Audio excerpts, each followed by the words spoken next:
देवे खाती हमारा के रहले बोलैले भीतरी के बात हमारा से न बतैले। देवे खाती हमारा के रहले बोलैले भीतरी के बात हमारा से न बतैले। अब देखी समान डेराले डेराले डेराले खाले तो कहे चिल्लाले। हाँ हाँ खाले तो कहे चिल्लाले। मिक्स बाय रागनी रिकॉर्डिंग स्टूडियो मीरगंज।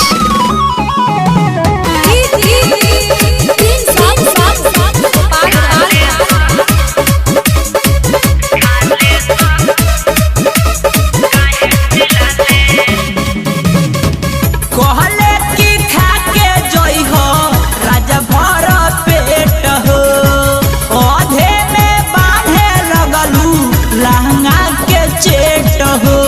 धीरे धीरे खइबे त बड़ी मजा आई लभ के मिठाई जब भीतरी ले जाई। अब धरे ले काहे ते बाहे बाहे अरे बाहे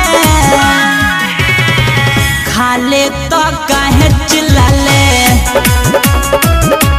सुन रे खाले तो काहे चिल्लाले।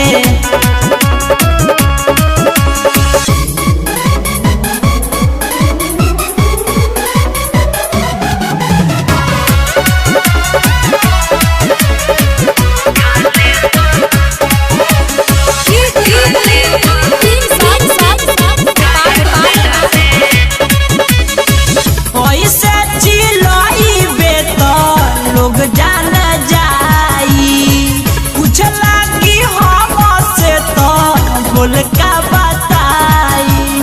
काहे डोलले है बात बिचही में बाधा गइले समान बाटे हमरो यादारी से सुनिल से काहे लजाले लजाले लजाले खाले तो काहे चिल्लाले। सुन रे खाले तो काहे चिल्लाले। देवे खाती हमारा के रहले बोलैले भीतरी के बात हमारा से न बतैले। अब देखी समान डेराले डेराले डेराले खाले तो काहे चिल्लाले। हाँ हाँ खाले तो काहे चिल्लाले।